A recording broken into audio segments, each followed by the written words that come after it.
In this video, we'll be looking at FreeBSD and GhostBSD web browsers that are available in 2025.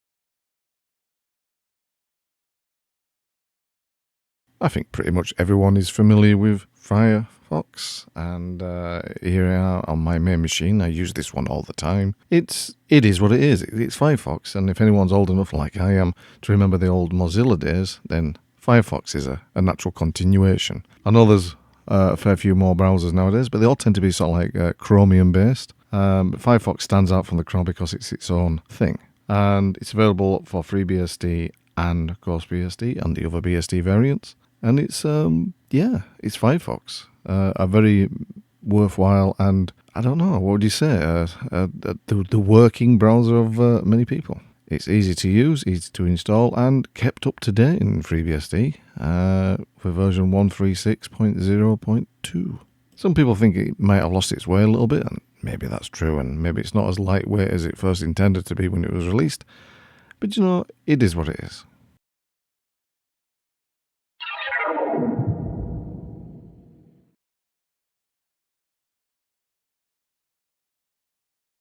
Next up, we have Badwolf, and Badwolf is a minimal web GTK browser, and it's really not much on the interface. As you can see, you can have a click whether you want JavaScript or images by default when you load the page up. You can print, which can be useful, and when you open a new tab, it goes from A to B to C. But one thing I've noticed, which is quite, I don't know, it's kind of, I don't know if it's a feature or a bug, but say, for instance, you go diddle all the way to F, and you get rid of them. You think the next one should start at B, but it starts at G. So, yeah, that's interesting. And here it is running on GhostBSD, and it's exactly the same on FreeBSD, of course.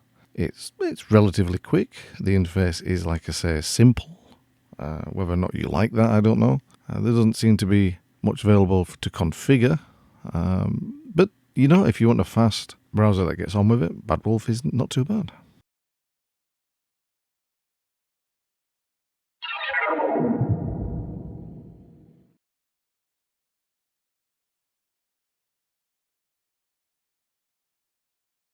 Next, we've got DeforaOS Surfer. It's a bit of a mouthful, and I don't know much about this. I know it's part of the DeforaOS project, and it's a browser, but apart from that, I really don't know much about it. It seems a halfway house between, say, for instance, Badwolf, which is very light, and, I don't know, Firefox. This feels along the same lines as Midori and stuff like that. Again, here it is on GhostBSD. It's got a few more options than Badwolf had. Like I say, it's a bit of a halfway house between the full, if you want to call it, bloat of Firefox and the almost minimalistic Badwolf. But yeah, again, it's another fast browser and something to consider perhaps on low-end machines.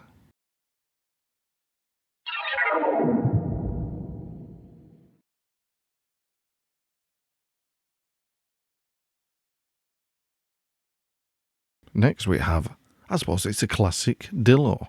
I mean, this has been around since, I think it's like 1999, for the last 25 years. And I love this. It's a lovely little browser. The interface is very much motif. It gives me that motif vibe, so I like that anyway. But it's fast, and it's got surprisingly quite a lot of features for such a little browser. And it's cross-platform too, so even Atari. I wonder if it's available for Amiga. So yes, I love it. Again, it's a minimalist browser. But it has got a few options, but it's not overstuffed.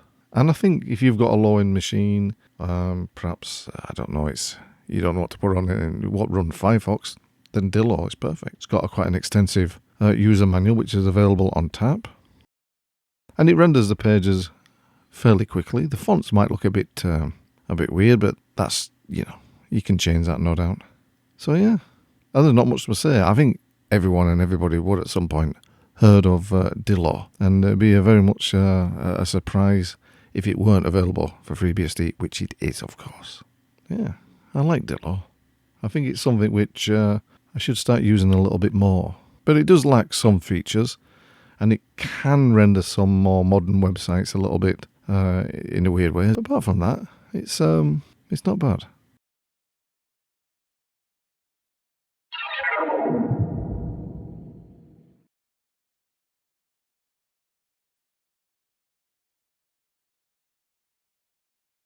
Next, we have Falkon, which, if my memory serves me right, is a new. Well, it came from QuteBrowser.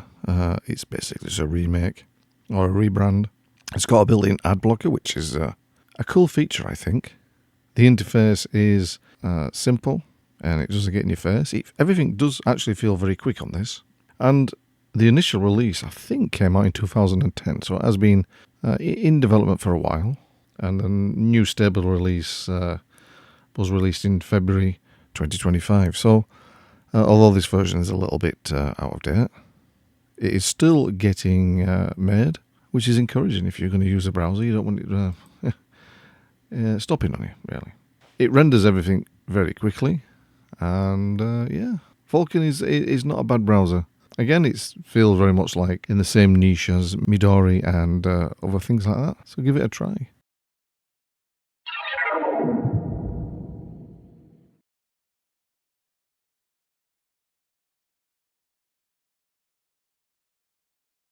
Next is Iridium, which I think, well, you can tell by the look of it, it's based upon Chromium. It uses much of the code. They have changed certain elements of it, and I think it's been tweaked and primed for privacy, which, if you use Chromium, that might be an issue for you, so give Iridium a go. It's not one that I use of any great length, but, it's give it a try. And here we are running on GhostBSD. It's a competent browser. Like I say, it uses Chromium as its in its code base, so there's a lot of compatibility with existing websites. It can handle all the latest website technology, etc.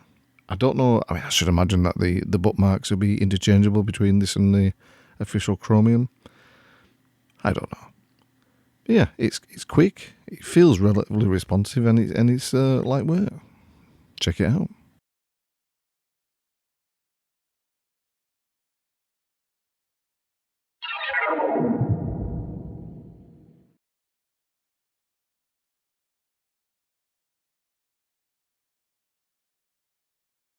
Next, we have the Konqueror browser. Now, this really is an oldie.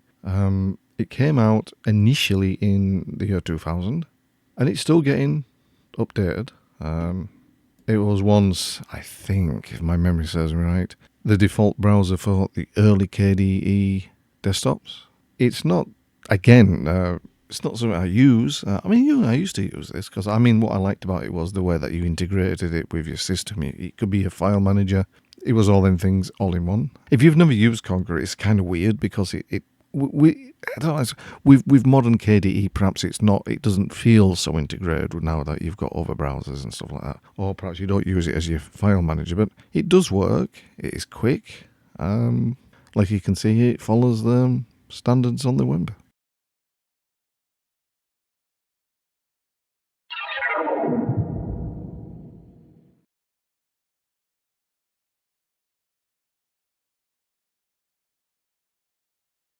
Right, now we've got Ladybird, which was part of the Serenity OS, and now it's independently developed, and it's in very early stage at the moment. I think they're looking for a release in 2028 or something like that. It's got a lot of promise. It's very lightweight. It's again, another minimalistic interface, and you can choose your search engines of choice by just clicking down there. It renders websites very quick. I've got Google. It does. I don't know whether this is a feature or it's an error, but it's blocking out the image. So we'll just have a look for the Ladybird browser in itself, and it does render it very quick. So I don't know what was going on at Google, but again, this is a very early release. They're looking to release an alpha in 2026 and a beta in 2027. So this is very early, and it's got promise.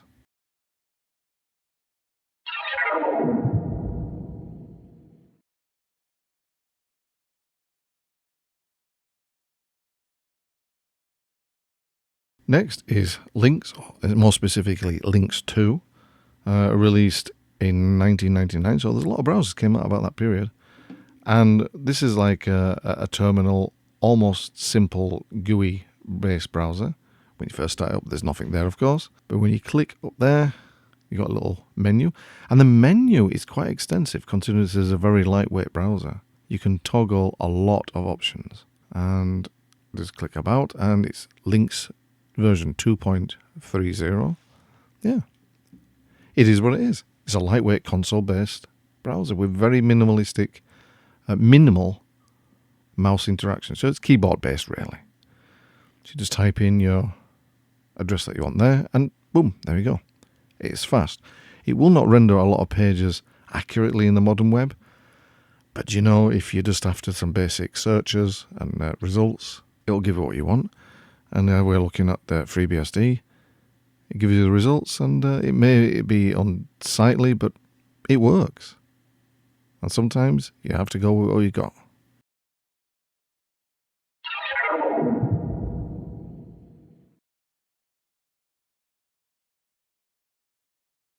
Initially released in 2007, I think the browser or the people behind it sold it to the Astian Foundation, I think, in 2019. And when it initially was released, it was a WebKit GTK based browser, but after the acquisition by Astian, I'm just reading here, it became a derivative of Firefox, which I didn't know.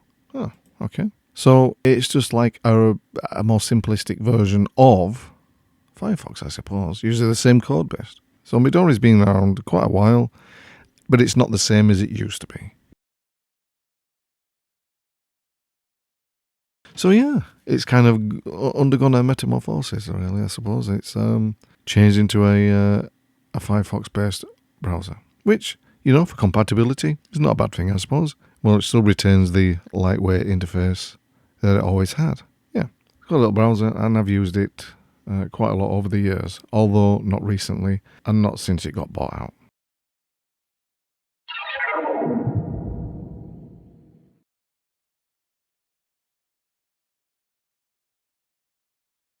Next, we have the Otter Browser. And I think that the developers wanted to recreate, and this is from memory, wanted to recreate the Opera, or early Opera experience, which I think they did. It's certainly, it's different in its own quirkiness, which I think it gives it a distinctive personality. You can click you can select your favorites there if you want. It's got sort of ad blocking list that you can use, which is very useful.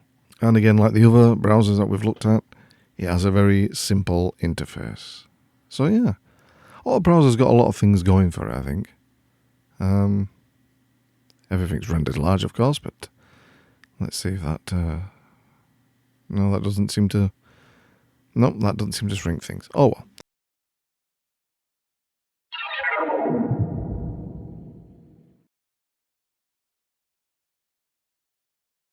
Next, we've got QuteBrowser, and this is a Python developed browser that's keyboard oriented. There is a little bit of mouse interaction if you want. I can't. Do you know, I've tried using keyboard things over the years, but I just prefer the mouse. It's minimalistic. It's very quick, and it stands out in the sense that it is Python based. So I'd imagine it's relatively, if you're obviously into the programming, to interface it with your own projects, which I think some people have. And it's a browser funded by donations, so it's kind of like developed for the community, by the community. So if you use Qt or you use it in any of your projects, then support the developer, because it's a worthwhile project, I think, and it's certainly something different. Right, we've got special mentions too, which we haven't included. It's Surf Browser, Chromium, of course, the big one, Lynx, the original Lynx, Lynx with a Y, E-Lynx, Emacs, because you can browse with that, ED-Browse, W3M, and NetSurf. I think I've covered all that's available, so do you know any more? And if you do, let me know down below in the comments. I think you could also browse using OpenOffice. It was like a browser bit on it, but I'm not quite sure. Anyway, thanks for watching. If you found this video useful, then please consider giving it a like.